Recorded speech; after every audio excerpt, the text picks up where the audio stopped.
Hello everyone. आज हम start करेंगे lecture 2 of business studies. Chapter का नाम है फॉर्म्स ऑफ बिजनेस ऑर्गेनाइजेशंस। पहले लेक्चर में हमने सोल प्रोप्राइटरशिप और जॉइंट हिंदू फैमिली बिजनेस के बारे में पढ़ा था। इस वीडियो में हम पार्टनरशिप फॉर्म ऑफ बिजनेस के बारे में पढ़ेंगे। स्टार्ट करते हैं। देखिए, पार्टनरशिप एक ऐसा फॉर्म ऑफ बिजनेस है जिसे दो या दो से ज़्यादा लोग मिलकर स्टार्ट करते हैं और बिजनेस को चलाते भी हैं। सोल प्रोप्राइटरशिप बिजनेस के केस में हमने देखा था कि सिर्फ एक बिजनेस ओनर होता है जिसके पास लिमिटेड कैपिटल होती है, लिमिटेड मैनेजरियल कैपेबिलिटी होती है, और ये एक बहुत बड़ा डिसएडवांटेज होता है सोल प्रोप्राइटरशिप बिजनेस का। इस कमी को दूर करने के लिए ही पार्टनरशिप बिजनेस वायबल ऑप्शन के रूप में उभर के सामने आए। जब बिजनेस को स्टार्ट करने वाले एक से ज़्यादा व्यक्ति होंगे तो ऑफ कोर्स कैपिटल इन्वेस्टमेंट भी ज़्यादा मिल पाता है, अलग अलग ओनर्स की स्किल्स का भी फ़ायदा मिल जाता है और सभी लोग मिलके रिस्क को भी शेयर कर लेते हैं।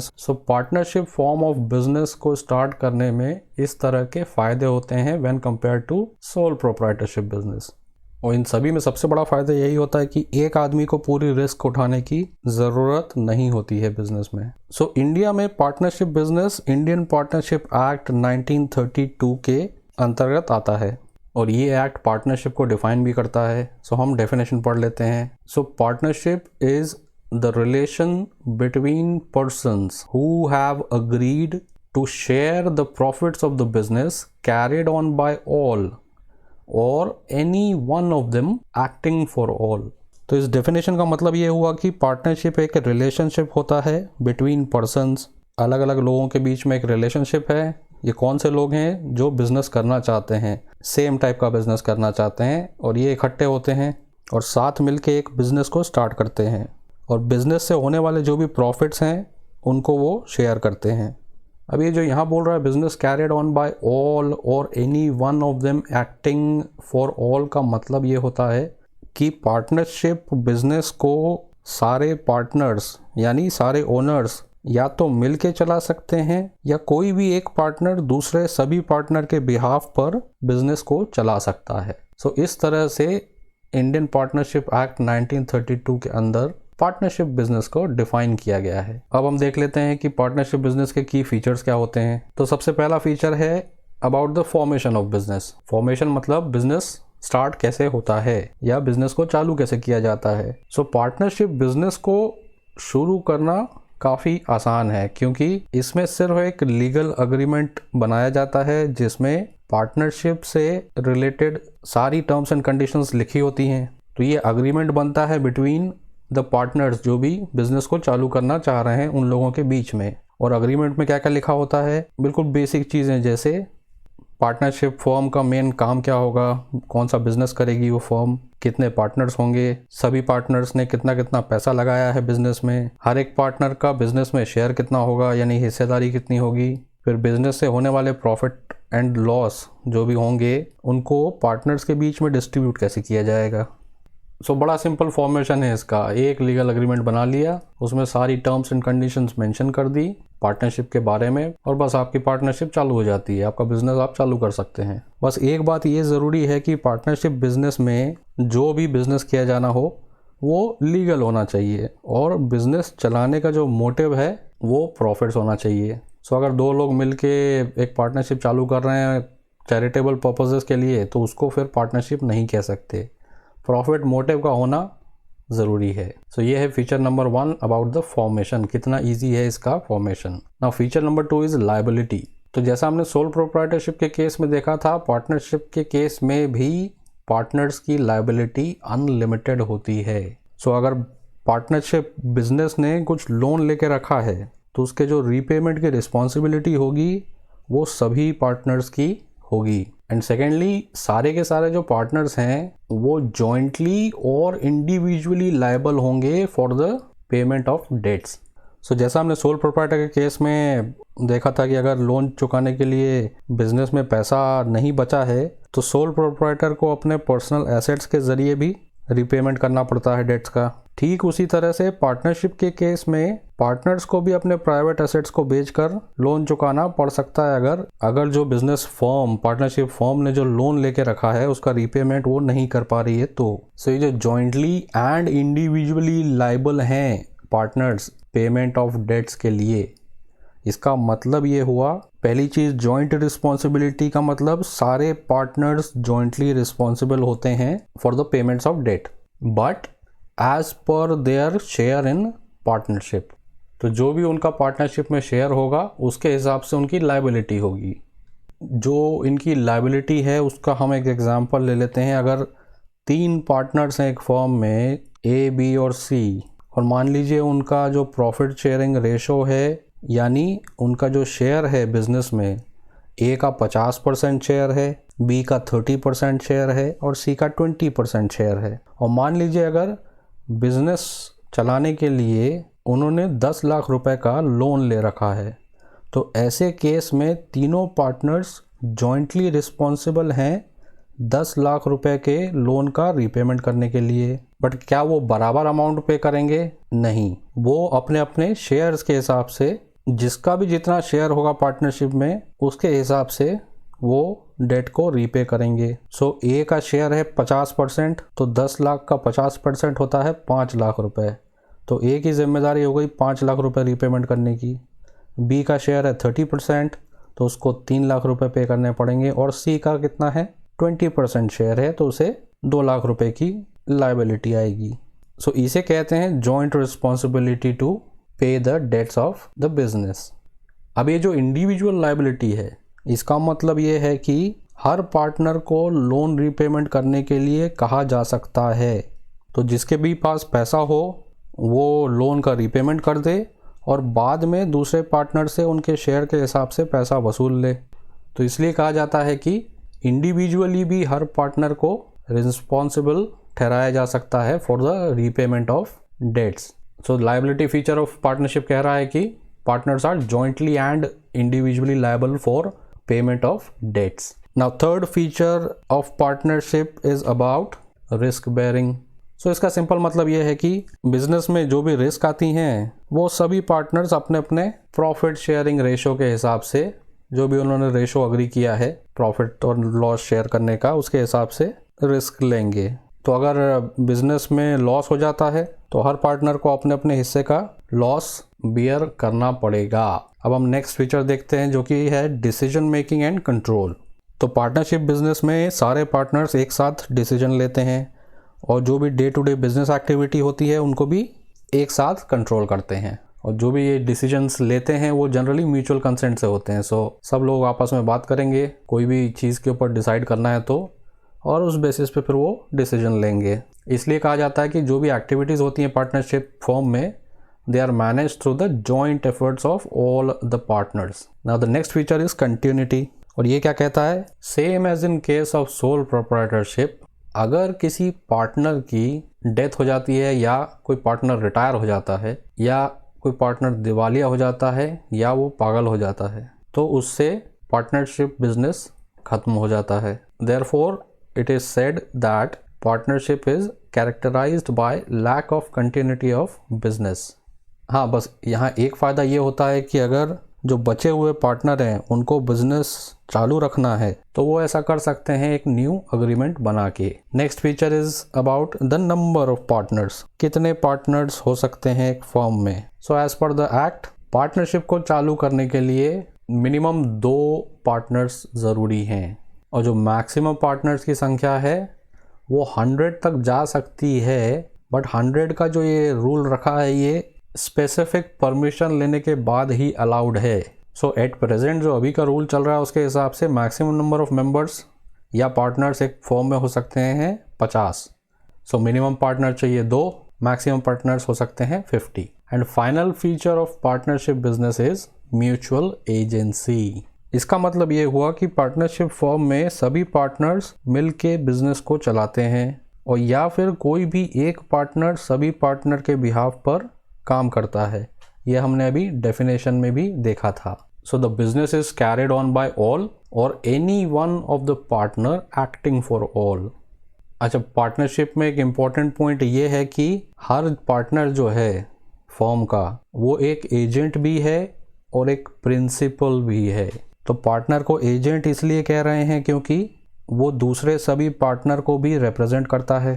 सो एक एग्जांपल लेते हैं। मान लीजिए पार्टनरशिप फर्म का कोई भी एक पार्टनर किसी बिजनेस डील के सिलसिले में बाहर जाके किसी दूसरी कंपनी के मैनेजमेंट से मिलता है अपनी फर्म के बिहाफ पे, तो वो ना सिर्फ खुद मिल रहा है बल्कि वो अपनी पूरी फर्म को यानी अपने सारे दूसरे पार्टनर्स के बिहाफ पे भी उनसे मिल रहा है। सो इस केस में वो दूसरे पार्टनर्स का एजेंट है और उसके द्वारा लिए गए जो भी डिसीजंस होंगे वो पूरी फर्म पर बाइंडिंग होंगे, यानी बाकी सारे पार्टनर्स पे भी बाइंडिंग होंगे। So he is an agent of other partners as he represents them and thereby binds them through his acts। और पार्टनर को प्रिंसिपल क्यों कहते हैं? क्योंकि कोई दूसरे पार्टनर भी इस पार्टनर के बिहाफ पर बिजनेस डील कर सकते हैं। जैसे ये जा रहा है दूसरे पार्टनर्स के बिहाफ पे डील करने, तो ये एजेंट कहला रहा है, पर ऐसा कोई दूसरा पार्टनर भी जा सकता है जो इसके बिहाफ पे बिजनेस डील्स कर रहा हो। तो इस केस में जो पार्टनर गया है इसके बिहाफ पे डील करने के लिए वो एजेंट हो जाएगा और ये बन जाएगा प्रिंसिपल। इसलिए कहते हैं कि every partner can be both an agent and a principal, और यही है mutual agency feature of partnership. अगर आपको कोई कन्फ्यूजन है तो कमेंट सेक्शन में लिख के पूछ सकते हैं। अब हम बात करेंगे मेरिट्स क्या क्या होते हैं पार्टनरशिप फॉर्म के। तो सबसे पहला एडवांटेज या मेरिट क्या है पार्टनरशिप फॉर्म ऑफ बिजनेस का, कि इसे स्टार्ट करना और बंद करना बहुत ईजी है। तो जो भी व्यक्ति मिलकर पार्टनरशिप चालू करना चाह रहे हैं उन्हें सिर्फ एक एग्रीमेंट करना होता है जिसमें हर पार्टनर की डिटेल मिल जाएंगी, कैपिटल कितना कंट्रीब्यूट कर रहे हैं हर पार्टनर ये मिल जाएगा, उनका प्रॉफिट शेयरिंग रेशोज़ क्या होंगे, और बहुत सारी दूसरी टर्म्स एंड कंडीशंस लिखी होती हैं जो वो आपस में ही डिसाइड करते हैं। और इसको ईजी इसलिए भी कहा जाता है कि there is no compulsion with respect to registration of the firm को रजिस्टर कराना ज़रूरी नहीं है। सो ईजीली उसको चालू कर लिया और उतनी ही ईजीली उसको बंद भी कर सकते हैं। सो पार्टनरशिप को डिसॉल्व करना भी उतना ही इजी टास्क है। दूसरा बेनिफिट है बैलेंस्ड डिसीजन मेकिंग। सो क्योंकि पार्टनरशिप फॉर्म में दो या दो से ज़्यादा पार्टनर्स होते हैं तो सब एक साथ मिलजुल कर किसी भी डिसीजन को लेते हैं। इससे सही और बैलेंस्ड डिसीजन लेने में मदद मिल जाती है और बिज़नेस को भी इसका फ़ायदा हो जाता है। इसके अलावा हर एक इंडिविजुअल की अपनी एक्सपर्टीज़ होती है। सो अलग अलग पार्टनर्स होते हैं तो सबकी अपनी अपनी एक्सपर्टीज़ आ जाती है। और सोल प्रोप्राइटर की तरह यहाँ एक इंडिविजुअल आदमी को सारा काम करने की ज़रूरत नहीं है। इससे जो टोटल वर्क लोड होता है, बर्डन ऑफ वर्क जो होता है, वो इंडिविजुअल आदमी पे कम हो जाता है, इंडिविजुअल पार्टनर पे कम हो जाता है, जिससे कि गलतियाँ कम होती हैं। So balanced decision making is the second merit of partnership business. तीसरा मेरिट है मोर फंड्स, यानी ज़्यादा पार्टनर होने से ज़्यादा अमाउंट ऑफ फंड्स कलेक्ट किया जा सकता है बिज़नेस को चलाने के लिए। सोल प्रोप्राइटर के केस में सिर्फ एक सिंगल ओनर होता है तो फंड्स ज़्यादा अवेलेबल हो नहीं पाते हैं, पर पार्टनरशिप बिजनेस में ये समस्या नहीं होती है। Merit number 4 is sharing of risk. ये हमने अभी समझ ही लिया था कि एक सिंगल आदमी को सारी की सारी रिस्क झेलनी नहीं पड़ती। Risk is shared by all the partners, सारे पार्टनर्स मिलके रिस्क शेयर करते हैं। रिस्क का मतलब लॉस होने की संभावना, अलग अलग कारण से लॉस हो सकते हैं बिजनेस में। सो इन केस अगर लॉस हो जाता है तो वो एक आदमी पूरा नहीं झेलेगा, उसको सारे पार्टनर्स मिलके शेयर करते हैं अपने अपने रेशो के हिसाब से। एंड फाइनली पार्टनरशिप फॉर्म्स के लिए कोई लीगल रिक्वायरमेंट नहीं होती है कि वो अपने अकाउंट पब्लिश करे। तो इसका फ़ायदा ये मिलता है कि बिजनेस में सीक्रेसी बनी रहती है, कॉन्फिडेंशियलिटी ऑफ इंफॉर्मेशन बनी रहती है। बिजनेस कैसे हो रहा है फर्म के अंदर, क्या मैनेजमेंट टेक्निक्स यूज़ कर रहे हैं, कैसे अपने सामान बेच रहे हैं, जो भी काम कर रहे हैं वो उन्हें किसी को बताने की ज़रूरत नहीं होती है। So secrecy is the final merit of partnership form of business organisation. अब बात करेंगे लिमिटेशंस की। सो सबसे पहली प्रॉब्लम जैसे हमने अभी देखा था वो होती है अनलिमिटेड लायबिलिटी की प्रॉब्लम। तो जो भी पार्टनर्स हैं बिजनेस में उनको डेट्स का रीपेमेंट करना ही पड़ेगा, even from their personal resources. अगर बिजनेस एसेट्स इतने नहीं बचे हैं कि वो जो भी लोन लेके रखा है फर्म ने उसको पे ऑफ कर सकें। तो हमने अभी कुछ देर पहले देखा था कि जो पार्टनर्स की लायबिलिटी होती है वो जॉइंट लायबिलिटी भी होती है और सेवरल लायबिलिटी भी होती है, जिसका मतलब ये हुआ कि सारे पार्टनर्स अपने अपने शेयर के हिसाब से जॉइंटली लायबल तो होते ही हैं टुवर्ड्स द डेट्स। पर अगर कोई पार्टनर के पास ज़्यादा पैसा है, जैसे कोई एक पार्टनर ज़्यादा अमीर है और बाकी पार्टनर्स के पास रिलेटिवली कम पैसा है, तो ऐसे केस में लोन चुकाने की जो सारी जवाबदारी है वो उस अमीर आदमी की आ जाती है, उस अमीर पार्टनर की आ जाती है। सो जिस भी पार्टनर के पास ग्रेटर पर्सनल वेल्थ होगी उससे कह दिया जाएगा कि भाई आप पेमेंट कर दो डेट का और बाद में आप अपने बाकी पार्टनर से पैसे वसूलते रहना। सो पार्टनर्स ना सिर्फ जॉइंट रूप से रिस्पॉन्सिबल हैं बट इंडिविजुअल रूप से भी लायबल होते हैं डेट्स के रीपेमेंट के लिए, और ये एक बड़ा लिमिटेशन है पार्टनरशिप बिजनेस में, स्पेशली उनके लिए जिनके पास ज़्यादा पैसा है अमंग पार्टनर्स। अच्छा, नेक्स्ट लिमिटेशन है about the limited resources. Limited resources का मतलब क्या है? एक फर्म में मैक्सिमम नंबर ऑफ पार्टनर्स 50 तक ही अलाउड हैं। तो अगर पार्टनरशिप फर्म को थोड़ा बड़ा बिजनेस करना है तो फिर उन्हें कैपिटल रिसोर्सेज की कमी पड़ जाती है। सो एक पर्टिकुलर साइज तक तो वो एक्सपेंशन बिजनेस का कर पाते हैं, बट बियॉन्ड दैट उनको बिजनेस को स्केल करने में मुश्किल होती है। अगली इम्पोर्टेंट लिमिटेशन है कि पार्टनरशिप फॉर्म ऑफ बिजनेस में पार्टनर्स के बीच कॉन्फ्लिक्ट्स अक्सर देखने को मिलते हैं। कॉन्फ्लिक्ट का मेन रीज़न होता है डिफरेंस इन ओपिनियन। किसी भी इशू पे हर पार्टनर की अपनी अपनी अगर अलग राय होगी तो डिस्प्यूट की पॉसिबिलिटी बढ़ जाती है। और दूसरी प्रॉब्लम ये है कि जैसा हमने अभी पढ़ा था, एक पार्टनर ने अगर कोई डिसीजन लिया है तो वो दूसरे सारे पार्टनर्स के ऊपर भी बाइंडिंग हो जाता है। तो कई बार ऐसा हो जाता है कि कुछ गलत डिसीजन लेके एक पार्टनर चला आता है और फिर वो गलत डिसीजन सारे पार्टनर्स को नेगेटिवली इम्पैक्ट करता है। सो पॉसिबिलिटी ऑफ कॉन्फ्लिक्ट्स एक काफ़ी इम्पोर्टेंट लिमिटेशन है पार्टनरशिप का। अगला लिमिटेशन है लैक ऑफ कंटिन्यूटी। सो ये भी हमने अभी फीचर में देखा था। किसी भी पार्टनर की डेथ, रिटायरमेंट, इंसैनिटी, इंसॉल्वेंसी होने से पार्टनरशिप ख़त्म हो जाती है। हाँ, बाकी पार्टनर्स चाहें तो एक फ्रेश एग्रीमेंट बनाकर बिजनेस को कंटिन्यू कर सकते हैं, बट जो ओरिजिनल पार्टनरशिप होगी वो ख़त्म हो जाएगी।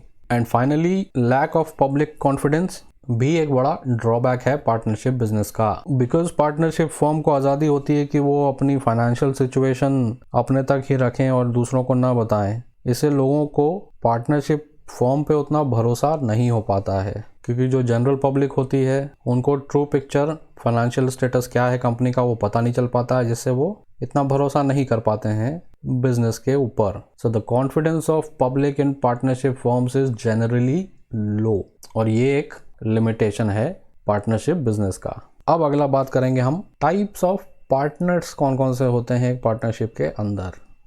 सो किसी भी पार्टनरशिप फर्म में अलग अलग तरह के पार्टनर्स हो सकते हैं depending on their roles and liabilities. So सबसे कॉमन टाइप ऑफ पार्टनर होता है एक्टिव पार्टनर।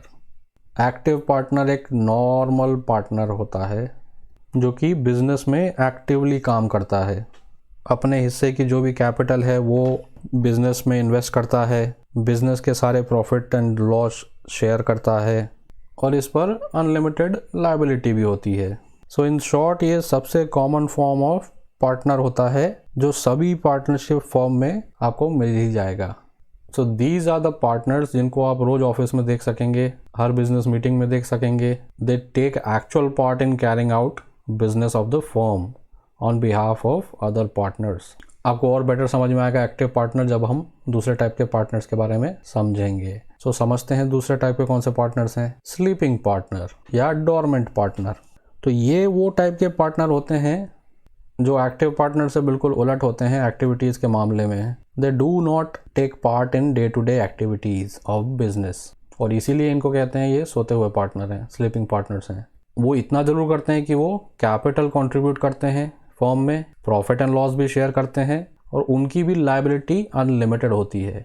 तो आप सोच रहे होंगे ऐसे पार्टनर्स की ज़रूरत क्या है। तो मोस्टली ऐसे पार्टनर्स को बिजनेस में उनकी कैपिटल के लिए शामिल किया जाता है और थोड़ी रिस्क अपनी कम करने के लिए भी शामिल किया जाता है।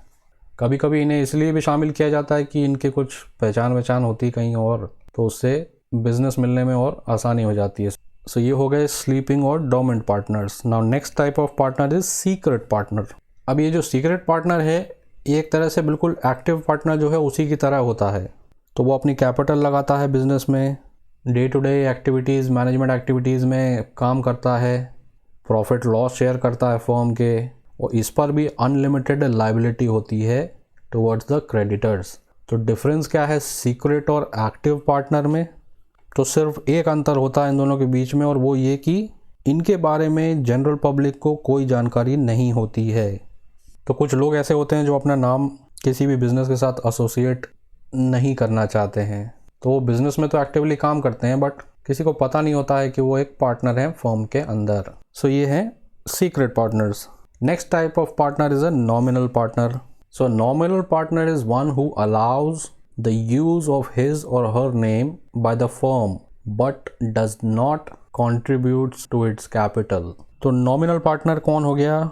जो सिर्फ अपना नाम फर्म को यूज करने की परमिशन दे देता है एज अ पार्टनर, बट ये कोई कैपिटल कंट्रीब्यूट नहीं कर रहा है, ना ही मैनेजमेंट में डे टू डे फर्म की एक्टिविटी में पार्टिसिपेट कर रहा है, ना ही ये प्रॉफिट लॉस शेयर कर रहा है। बस जस्ट बिकॉज वो पार्टनर है तो उसकी लायबिलिटी अनलिमिटेड हो जाती है टुवर्ड्स रीपेमेंट ऑफ डेट। इस टाइप के पार्टनर जनरली कौन से होते हैं? अगेन जिनके नाम फॉर एग्जांपल फेमस हैं। तो मान लीजिए महेंद्र सिंह धोनी कल को किसी पर्टिकुलर फर्म में पार्टनर बन जाएं सिर्फ नाम के लिए, ताकि फर्म को रेपुटेशन मिल जाए और अच्छा बिजनेस मिल जाए।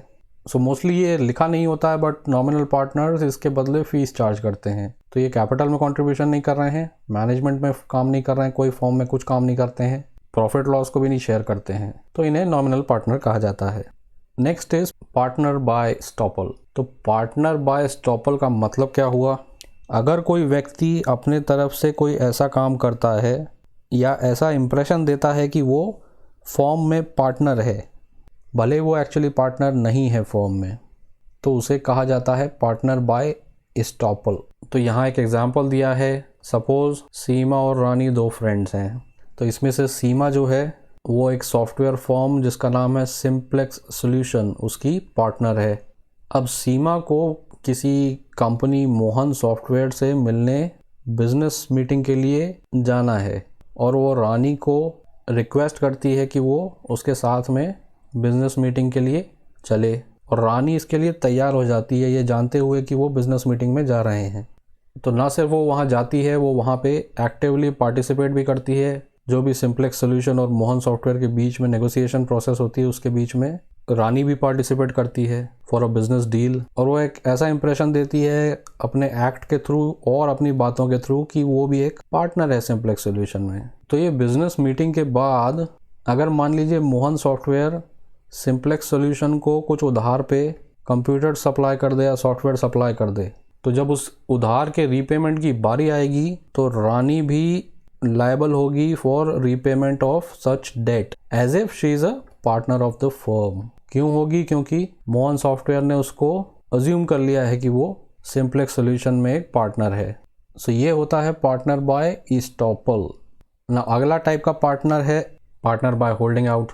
तो पार्टनर बाय होल्डिंग आउट उस तरह का व्यक्ति हो गया जो एक्चुअली में फर्म का पार्टनर नहीं है, बट फर्म के कहने पर अपने आप को वो पार्टनर बताता है। सो अपने आप को वो रिप्रेजेंट कर रहा है as a partner in the firm, but actually में वो पार्टनर नहीं है।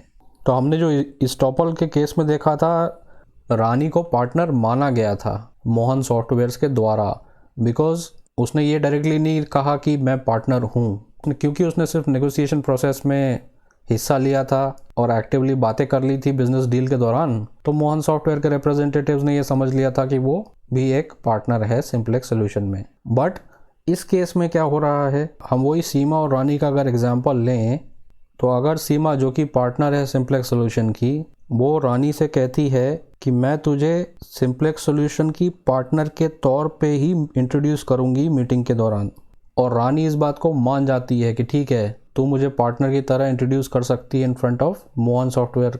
तो अगर रानी सीमा के साथ इस केस में बिजनेस मीटिंग के लिए चली जाती है और मोहन सॉफ्टवेयर को ये इंट्रोड्यूस करा दिया जाता है कि रानी भी पार्टनर है, तो इस केस में रानी को कहा जाएगा partner by holding out, because she is a person who though is not a partner in the firm but knowingly, ये ज़रूरी है, knowingly allow herself to be represented as a partner in the firm।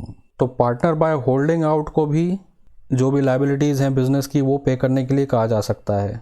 But वो आदमी को अगर ये realise हो गया कि उससे गलती हो गई है और वो इमीडिएटली अपनी पोजीशन को अगर क्लियर कर देती है या कर देता है, तो इमीडिएटली एक डिनाइल इशू कर दिया, क्लैरिफाई कर दी पोजीशन की क्या हुआ क्या नहीं हुआ।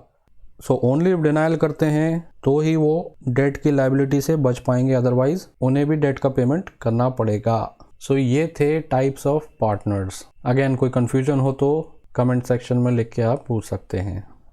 तो हम क्विकली ये टाइप्स ऑफ पार्टनर का एक चार्ट देख लेते हैं जिससे हमें थोड़ा रिवाइज हो जाएगा जल्दी से। सो एक्टिव पार्टनर कौन सा है? जो कैपिटल कंट्रीब्यूट कर रहा है, मैनेजमेंट में पार्टिसिपेट कर रहा है, प्रॉफिट लॉस शेयर कर रहा है, अनलिमिटेड लाइबिलिटी भी उसकी होती है। स्लीपिंग डॉर्मेंट पार्टनर कौन सा हो गया? ये भी कैपिटल कंट्रीब्यूट कर रहा है, बस ये मैनेजमेंट में पार्टिसिपेट नहीं कर रहा है। प्रॉफिट लॉस ये भी शेयर कर रहा है, लाइबिलिटी इसकी भी अनलिमिटेड है। सीक्रेट पार्टनर कौन सा है? सब चीज़ें कर रहा है, जो कि एक्टिव पार्टनर कर रहा है वो सारी चीज़ें कर रहा है। सिर्फ अंतर क्या है? जो भी काम ये कर रहा है वो सीक्रेटली कर रहा है, किसी को पता नहीं है कि ये पार्टनर है बिजनेस में। Nominal partner is the one who does not contribute to the capital, does not participate in the management, does not share profit and loss. उसकी लाइबिलिटी ज़रूर अनलिमिटेड होती है, बिकॉज पार्टनरशिप में लाइबिलिटी अनलिमिटेड होती ही है। तो ये पार्टनर जनरली फीस वीस लेके काम करते हैं। फिर पार्टनर बाय ईस्टॉपल। सो कोई कैपिटल कंट्रीब्यूशन नहीं है क्योंकि पार्टनर है ही नहीं बिजनेस में। वो डे टू डे मैनेजमेंट में भी कोई पार्टिसिपेशन नहीं होता है क्योंकि पार्टनर नहीं है वो। प्रॉफिट लॉस भी नहीं शेयर कर रहे हैं क्योंकि पार्टनर नहीं वो। बट लाइबिलिटी अनलिमिटेड है। क्यों? क्योंकि ऐसा जता दिया उन्होंने अपने एक्ट से या बिहेवियर से या एक्सप्रेशन से कि वो पार्टनर है फर्म में। तो इस केस में ऑटोमेटिकली पार्टनर उनको मान लिया गया और लायबिलिटी अनलिमिटेड हो गई। And same in the case of partner by holding out. कोई कैपिटल कंट्रीब्यूशन नहीं है, मैनेजमेंट में पार्टिसिपेशन नहीं हो रहा है, प्रॉफिट लॉस भी शेयर नहीं हो रहे हैं, बट यहाँ भी अनलिमिटेड लायबिलिटी है क्योंकि अपने आप को पार्टनर दिखाने के लिए या बताने के लिए सहमत हो जाते हैं फर्म के कहने पे। सो यहाँ ख़त्म होते हैं टाइप्स ऑफ पार्टनर्स। कौन से 6 टाइप के पार्टनर्स होते हैं। Now just a small word on minors as a partner. तो क्या एक माइनर को पार्टनर बनाया जा सकता है? सो इंडिया में जो कॉन्ट्रैक्ट एक्ट है उसके अकॉर्डिंगली माइनर किसी भी कॉन्ट्रैक्ट में एंटर नहीं हो सकता है। माइनर मतलब व्यक्ति जो कि 18 साल से कम उम्र का है। सो पार्टनरशिप एक अपने आप में एक कॉन्ट्रैक्ट है। So automatically minor can not become a partner in any firm. But अगर ये फर्म के हित में है कि माइनर को पार्टनरशिप में किसी तरह से एडमिट किया जाए ताकि फर्म को बेनिफिट मिल सकें, तो अगर दूसरे बाकी जो रिमेनिंग पार्टनर है फर्म के उनकी म्यूचुअल कंसेंट अगर मिल जाती है तो उस केस में माइनर को पार्टनरशिप का हिस्सा बनाया जा सकता है। तो ऑन रिकॉर्ड्स वो एज अ पार्टनर नहीं होगा, बट वो बिजनेस का पार्ट हो सकता है। बट कंडीशंस क्या क्या होंगी कि माइनर एक्टिवली फर्म के कामों में पार्टिसिपेट नहीं कर सकता है और जो भी उसकी लायबिलिटी होगी टोटल टुवर्ड्स जो भी डेट है that will be limited only to the extent of capital contributed by him और हर। जो भी माइनर ने कैपिटल लेके आया है बिजनेस में बस उतनी कैपिटल ही उसकी टोटल लायबिलिटी होगी, उससे ज़्यादा उसको पे करने की ज़रूरत नहीं है इन केस फर्म पैसा नहीं चुका पा रही है। सेकेंडली उस माइनर को अगर फर्म में लॉस हो रहा है तो वो लॉस बियर करने के लिए नहीं कहा जा सकता। हाँ, अगर फर्म प्रॉफिट कमा रही है तो वो उस प्रॉफिट को शेयर ज़रूर कर सकता है। ऐसा क्यों किया जा रहा है? क्योंकि minor day to day activities में काम तो करता नहीं है, डिसीजन मेकिंग में भी उसका इन्वॉल्वमेंट नहीं है, तो जो भी डिसीजन ले रहे हैं वो दूसरे पार्टनर्स ले रहे हैं। तो माइनर क्यों उस लॉस को बेयर करे और वो प्रॉफिट क्यों शेयर करना अलाउ कर रहे हैं? क्योंकि वो अपनी कैपिटल कंट्रीब्यूट कर रहा है तो उसका प्रॉफिट में भी हिस्सा होना चाहिए। इसके अलावा माइनर जब भी चाहे वो फर्म के अकाउंट्स को इंस्पेक्ट कर सकता है फ्रॉम टाइम टू टाइम, अगर उसे लगे कुछ गड़बड़ी हो रही है या रेगुलरली भी अगर उसको अकाउंट्स देखने हैं तो वो ऐसा कर सकता है। जब माइनर बड़ा हो जाता है यानी एज वाइज वो मेजॉरिटी अटेन कर लेता है तो उस समय वो डिसाइड कर सकता है कि उसे फर्म में पार्टनर बनना है कि नहीं। अगर वो पार्टनर बनना चाहता है तो उसे मेजॉरिटी अटेन करने के 6 महीने के अंदर पब्लिक नोटिस के ज़रिए अपना डिसीजन पार्टनरशिप फॉर्म को देना होगा। अगर वो ऐसा नहीं करता है, अगर वो 6 महीने का जो टाइम पीरियड है उसके अंदर नोटिस नहीं सबमिट करता है कि वो पार्टनर बनना चाहता है या नहीं बनना चाहता है, तो उसे अज्यूम कर लिया जाएगा कि वो एक फुल फ्लेजेड पार्टनर है फॉर्म में, और फिर वो जो भी फॉर्म के डेट्स होंगे, लायबिलिटीज़ होंगी, उसके लिए अनलिमिटेड एक्सटेंट तक रिस्पॉन्सिबल या लायबल हो जाएगा automatically, just as a regular partner, just as an active partner उसे मान लिया जाएगा। सो ये हो गया minor as a partner. Now हमने टाइप्स ऑफ पार्टनर के बारे में पढ़ लिया है, अब हम बात करेंगे टाइप्स ऑफ पार्टनरशिप्स की। पार्टनरशिप्स भी अलग अलग तरह की होती हैं। तो पार्टनरशिप को क्लासिफाई किया जाता है on the basis of 2 factors, एक है ड्यूरेशन और दूसरा है लायबिलिटी। तो on the basis of duration there can be 2 types of partnerships. पहला है partnership at will and second है पर्टिकुलर पार्टनरशिप। पहले पार्टनरशिप एट विल को समझते हैं। सो पार्टनरशिप एट विल मतलब ऐसी पार्टनरशिप जो पार्टनर्स की इच्छा के हिसाब से चलती है। जब तक पार्टनर्स चाहेंगे बिजनेस को चलाया जा सकता है, और जब भी कोई पार्टनर बाहर जाना चाहेगा पार्टनरशिप से तो वो नोटिस देकर ऐसा कर सकता है। और सेकंड है पर्टिकुलर पार्टनरशिप। अब पर्टिकुलर पार्टनरशिप का मतलब सिंपली ये हो गया कि ऐसी पार्टनरशिप जो कि किसी एक पर्टिकुलर प्रोजेक्ट को पूरा करने के लिए बनाई जाती है। जैसे ही वो प्रोजेक्ट पूरा हो गया पार्टनरशिप भी खत्म हो जाएगी ऑटोमेटिकली। फॉर एग्जांपल कोई बिल्डिंग कंस्ट्रक्शन करनी है, रेसिडेंशियल बिल्डिंग बनानी है, तो 2-3 लोग मिलके पार्टनरशिप फॉर्म बना लेते हैं, और वो पार्टनरशिप फॉर्म तब तक चलती है जब तक कि बिल्डिंग का पूरा कंस्ट्रक्शन नहीं हो जाता, सारे फ्लैट्स नहीं बिक जाते। एक बार पूरा काम हो गया, फ्लैट्स बिक गए और पार्टनरशिप ऑटोमेटिकली डिसॉल्व हो जाएगी। इसलिए इसको पर्टिकुलर पार्टनरशिप कह रहे हैं। तो पर्टिकुलर पर्पस के लिए ये पार्टनरशिप बनाई जा रही है। तो एक और एग्जांपल हुआ इस टाइप की पार्टनरशिप का, ऐसी कोई पार्टनरशिप या ऐसी कोई एक्टिविटी जो कि एक स्पेसिफिक टाइम के लिए करनी है। फॉर एग्जांपल आप हाईवेज पे जाते हैं तो आप टोल्स देखते होंगे, टोल्स पे आपको पैसा देना पड़ता है एंड देन फिर आप आगे जा सकते हैं।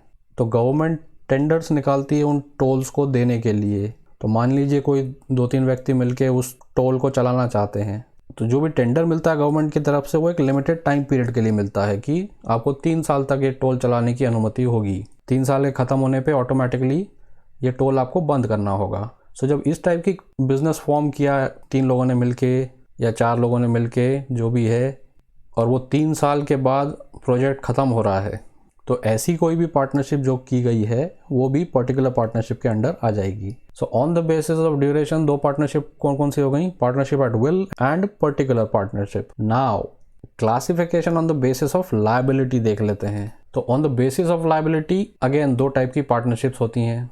एक है विथ लिमिटेड लायबिलिटी और दूसरा है with unlimited liabilities.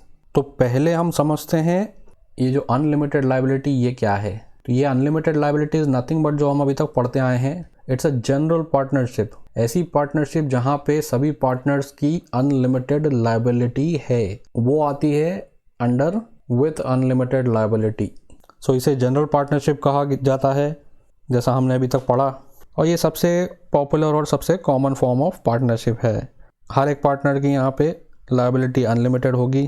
Partners management में एक्टिवली पार्टिसिपेट करते हैं, उनके एक्ट्स बाइंडिंग होते हैं एक दूसरे के ऊपर, ये सब हम अभी पढ़ चुके हैं। रजिस्ट्रेशन इस टाइप के फॉर्म का ऑप्शनल होता है, और existence of the form affect होता है अगर किसी पार्टनर की या पार्टनर्स की डेथ हो जाती है, रिटायरमेंट हो जाता है, या फिर इंसॉल्वेंसी, इम्प्रिजनमेंट, पागलपन हो जाना, इस टाइप की चीज़ों से। सो ये है नॉर्मल पार्टनरशिप के फीचर्स, और इसे डाला गया है अनलिमिटेड विथ अनलिमिटेड लायबिलिटी की कैटेगरी में। अब देखेंगे हम ये लिमिटेड लायबिलिटी क्या होती है। सो वर्ड लिमिटेड का मतलब ही ये हो गया कि आपकी लायबिलिटी एक स्पेसिफिक अमाउंट तक ही है, उससे ज़्यादा लायबिलिटी नहीं है। सो ईयर 1991 के पहले इंडिया में इस तरह की पार्टनरशिप अलाउड नहीं थी, पर यूनाइटेड स्टेट्स जैसी कंट्रीज़ में लिमिटेड लायबिलिटी पार्टनरशिप फॉर्म्स बहुत पॉपुलर हैं। तो लिमिटेड पार्टनरशिप में होता यह है कि पूरी फर्म में से एटलीस्ट एक पार्टनर की जो लायबिलिटी होती है वो अनलिमिटेड होती है और बाकी सारे जितने भी पार्टनर्स हैं उनकी लायबिलिटी होगी लिमिटेड। अब जो लिमिटेड पार्टनरशिप्स हैं इनको बनाने का जो या अलाउ करने का मेन उद्देश्य ये था कि पार्टनरशिप टाइप के बिजनेसेस को अगर कोई एक्सटेंड करना चाह रहा है या बढ़ाना चाह रहा है तो उसमें उन्हें मदद मिल जाए। कैसे? अगर कोई एक पार्टनर अपने दोस्तों या रिश्तेदारों को कहता है कि आप हमारे साथ पार्टनर बन जाएं, तो वो डरते हैं क्योंकि उन्हें लगता है कि पार्टनरशिप बिजनेस में अनलिमिटेड लायबिलिटी होती है। तो वो कैपिटल तो एक बार लगा देंगे पर वो ये बोलेंगे कि हम पार्टनर नहीं बनेंगे, क्योंकि इन केस बिजनेस फेल हो जाता है तो डेट्स रिपेमेंट की पूरी जिम्मेदारी उनके सिर पे भी आ जाएगी। तो गवर्नमेंट ने यहाँ पे लिमिटेड पार्टनरशिप को अलाउ कर दिया था इंडिया में, ताकि जो बिज़नेस पार्टनर है वो अपने दोस्तों रिश्तेदारों से पैसा ले सके बिज़नेस में यूज़ करने के लिए और वो लोग देने को तैयार भी हो जाएं इजीली। तो इसमें इम्पॉर्टेंट बात यह है कि जो लिमिटेड पार्टनर्स होंगे जो सिर्फ अपना पैसा लगा रहे हैं उनको मैनेजमेंट में राइट्स नहीं मिलेंगे। मतलब जो पार्टनरशिप का डे टू डे काम होता है, मैनेजमेंट डिसीजंस जो लेने होते हैं उसमें उनको अधिकार नहीं मिलता है और ना ही उनके जो एक्ट्स हैं वो बाइंडिंग होंगे दूसरे पार्टनर्स पे या फर्म के ऊपर। अनदर इम्पॉर्टेंट पॉइंट ये है कि अगर ये जो लिमिटेड पार्टनर हैं इनकी डेथ हो जाती है या इंसॉल्वेंसी हो जाती है तो इस कारण से पार्टनरशिप भी टर्मिनेट नहीं होगी। एंड फाइनली इस टाइप की पार्टनरशिप का रजिस्ट्रेशन कंपलसरी होता है। तो रजिस्ट्रार ऑफ पार्टनरशिप के पास जाके इस टाइप की पार्टनरशिप का रजिस्ट्रेशन कराना ज़रूरी है। सो क्या अंतर हो गया लिमिटेड लायबिलिटी पार्टनरशिप में और अनलिमिटेड लायबिलिटी पार्टनरशिप में? तो जो अनलिमिटेड लायबिलिटी वाली पार्टनरशिप है उसमें तो हमें पता है कि सारे पार्टनर्स की लायबिलिटी अनलिमिटेड है। लिमिटेड लायबिलिटी पार्टनरशिप के केस में एटलीस्ट एक व्यक्ति की लायबिलिटी अनलिमिटेड होगी और बाकी सारे जो भी पार्टनर्स होंगे उनकी लायबिलिटी लिमिटेड होगी to the extent of the capital contributed by them. तो उन्होंने जो भी कैपिटल कंट्रीब्यूट करनी है या वो कर चुके हैं उसके अलावा उनसे कोई भी और पैसा नहीं लिया जाएगा अगर बिजनेस को कोई लोन का रीपेमेंट करना है। सो हमने जैसे अभी बात की, इस टाइप की पार्टनरशिप पहले इंडिया में अलाउड नहीं थी। 1991 के बाद इसे अलाउ किया गया और इसको अलाउ इसीलिए किया गया था ताकि जो पार्टनरशिप फर्म्स हैं वो इक्विटी कैपिटल अपने फ्रेंड से या रिलेटिव से ले सकें जो कि पहले हेल्प करने को तैयार नहीं होते थे, क्योंकि उन्हें लगता था कि अनलिमिटेड लायबिलिटी के कारण उन्हें प्रॉब्लम हो सकती है। सो यहाँ ख़त्म होता है हमारा types of partnership. I hope आपको ये भी समझ में आ गया होगा। नाउ समझते हैं पार्टनरशिप डीड क्या होती है। बहुत ही सिंपल कॉन्सेप्ट है। डीड वर्ड का मतलब होता है डॉक्यूमेंट, तो पार्टनरशिप डीड मतलब पार्टनरशिप डॉक्यूमेंट। तो पार्टनरशिप डीड एक ऐसा डॉक्यूमेंट है जो एक रिटर्न अग्रीमेंट होता है और उसमें पार्टनरशिप फॉर्म से संबंधित सारी टर्म्स एंड कंडीशंस लिखी होती हैं। एक क्लियर अग्रीमेंट होने का फ़ायदा ये होता है कि कल को कोई मिसअंडरस्टैंडिंग हो अमंग द पार्टनर्स तो उसे सॉल्व कर लिया जा सके, या मिसअंडरस्टैंडिंग हो ही ना क्योंकि आपने पहले ही चीज़ों को अग्री कर चुके हैं। रिटर्न अग्रीमेंट होगा तो वो एक तरह से एविडेंस के रूप में काम करेगा कल को अगर कोई प्रॉब्लम हो जाती है, डिस्प्यूट आ जाता है पार्टनर्स के बीच में। तो ये जो भी रिटर्न अग्रीमेंट बनेगा जिसमें सारी टर्म्स एंड कंडीशंस लिखी होंगी पार्टनरशिप के बारे में, उसे कहा जाता है partnership deed. So partnership deed is nothing but a type of partnership agreement. So क्या क्या लिखा होगा इस डीड में? फर्म का नाम क्या होगा, जो भी बिज़नेस है उस फर्म का नाम क्या होगा, फर्म किस टाइप का बिज़नेस करेगी, तो बिज़नेस का नेचर कुछ भी हो सकता है, ट्रेडिंग बिजनेस में है कोई मैन्युफैक्चरिंग बिजनेस में है, कोई सर्विसेज प्रोवाइड कर रहे हैं, सो वो नेचर लिखा होगा और लोकेशन ऑफ बिजनेस लिखा होगा, तो पता लिखा होगा बिजनेस का जिसे ऑफिशियल एड्रेस कहते हैं। फिर ड्यूरेशन लिखा होगा बिजनेस का, अगर किसी स्पेसिफिक टाइम के लिए पार्टनरशिप को बनाया जा रहा है तो वो लिखा होगा। हर एक पार्टनर ने कितना इन्वेस्टमेंट किया है इनिशियली वो लिखा होगा। प्रॉफिट एंड लॉस का डिस्ट्रीब्यूशन कैसा होगा ये लिखा होगा। पार्टनर्स की ड्यूटीज़ एंड ऑब्लिगेशंस क्या होंगे ये लिखा होगा। पार्टनर्स को क्या सैलरी मिलेगी और वो क्या ड्राइंग्स कर सकते हैं, मतलब क्या अमाउंट विड्रॉ कर सकते हैं पार्टनरशिप में से ये मेंशन होगा। किसी भी नए पार्टनर को एडमिशन देना है या किसी पार्टनर को रिटायरमेंट होना है या किसी पार्टनर को निकालना है तो उस केस में क्या टर्म्स एंड कंडीशंस होंगी वो लिखी होंगी।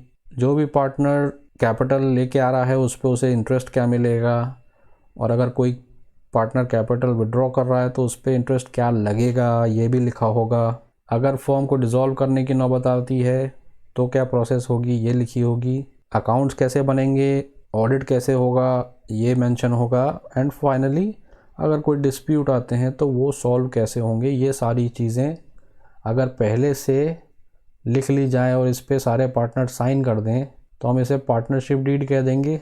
और ये एक तरह से काम आएगी इन केस कल को कोई डिस्प्यूट हो जाता है पार्टनर्स के बीच। तो ये है partnership deed. Now let's understand registration of partnership form.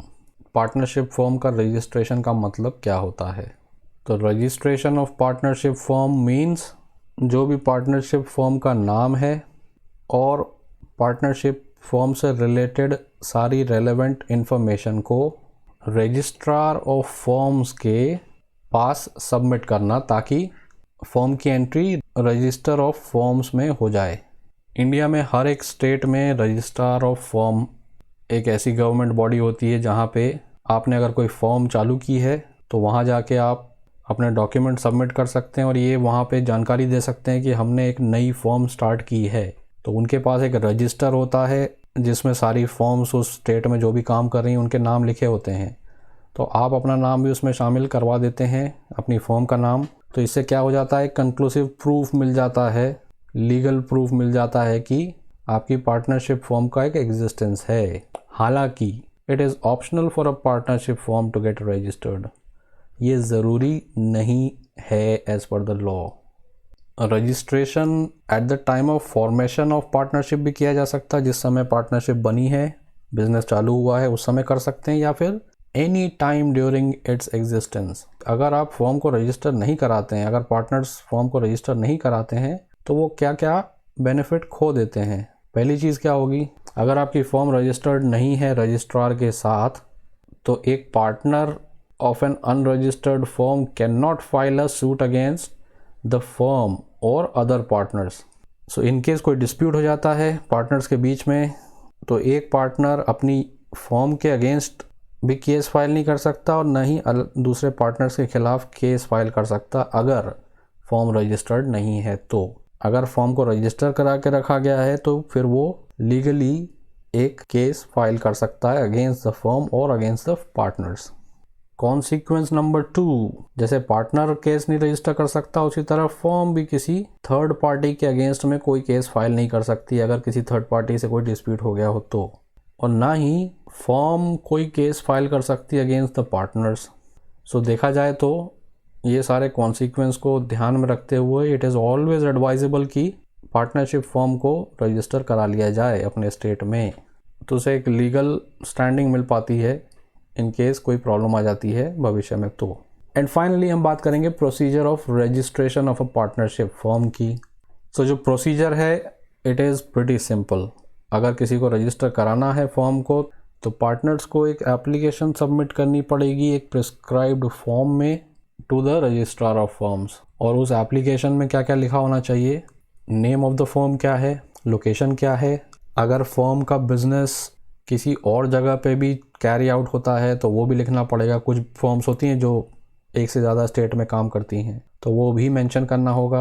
But जहाँ पे भी फर्म का मेन ऑफिस होगा उसी स्टेट में फर्म को रजिस्टर करना होगा। फिर ये मेंशन करना होगा कि हर पार्टनर ने किस किस डेट पे फर्म को ज्वाइन किया है, name and addresses of all the partners, partnership का ड्यूरेशन क्या होना है। और ये इन्फॉर्मेशन के अलावा सारे पार्टनर्स इस एप्लीकेशन को साइन करेंगे और एप्लीकेशन के साथ एक स्पेसिफिक फ़ी लगेगी जो कि रजिस्ट्रार और फर्म के पास डिपॉजिट करानी होगी।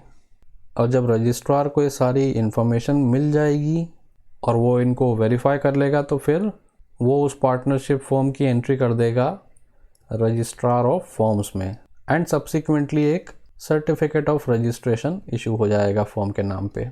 तो एक तरह की लीगैलिटी मिल जाती है पार्टनरशिप फर्म को।